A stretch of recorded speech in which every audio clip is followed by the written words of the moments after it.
should be a recruiting area. Same with Virginia, that they really harp on to try to go get guys, and that changes a little bit with Clemson being as good as they are, and obviously North Carolina, who seems to be Tennessee's biggest competition with Walker, is recruiting a lot better than they have traditionally with Mac Brown. But I would go there, and to me, offensive line, and it is different. Offensive tackle, the interior, its points really more of the interior, but I think a lot of it's just the hardest position to project on these recruiting rankings. And that doesn't mean Stanton Ramel, I mean, 4-star, that doesn't mean he's going to not come in and be really good.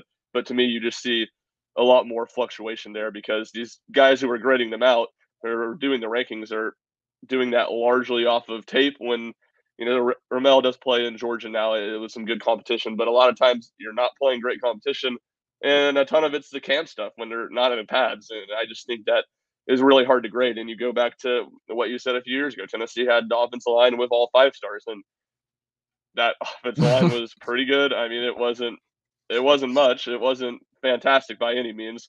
I'm trying to remember what the TVA struggled pretty badly down in Athens, Georgia that day in the second half. Yeah. So that to me, defensive Hold on, line, but who could forget the safety? Who could forget? Well, that was a big time moment. That was a big time touchdown. Moment. Or touchdown. I guess that was a touchdown. Yeah, they did. It wasn't just safety. Yeah, they did jump out. Yeah. Who could forget that first half? The goal line stand. Yeah.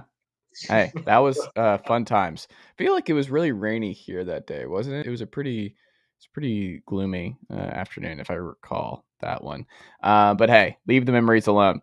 Last Tennessee football nugget. Ethan, do you think Josephs or Pearce breaks out in 2022? Who do you think is more likely to break out?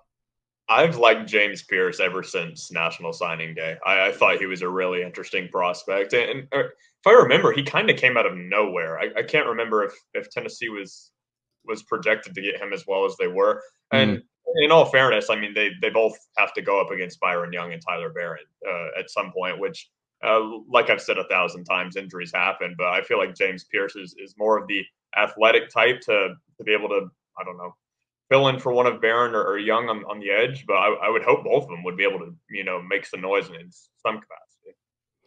I think someone does. Like, someone has to break out of this group, and it's kind of funny. There's just too much talent now, and I think Gardner, like we've seen, is like he's going to rotate, but there still will be a point where he's going to find guys he trusts and guys who do break out and have good camps and are just better and farther along than other guys. And I think there's just too much talent for one of these guys not to be one of those folks who we don't talk about yet. But in October, they're just a central part to what Gardner's doing on the defensive line. Who do you think it is? Do you think it's Joseph or Pearce, Ryan?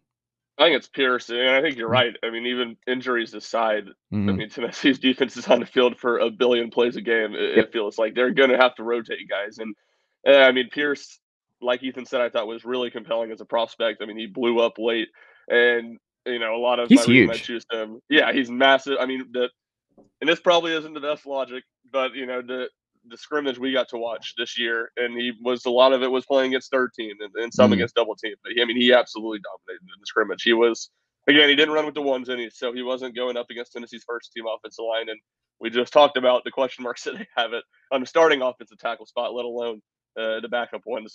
But he was dominant in that scrimmage. I think had like about 5 sacks and was just really impressive. With obviously he's massive, and then his first step off the ball, I mean, was really, really impressive. Yeah, I'm excited. I think Pearce is the answer here. We'll end on this.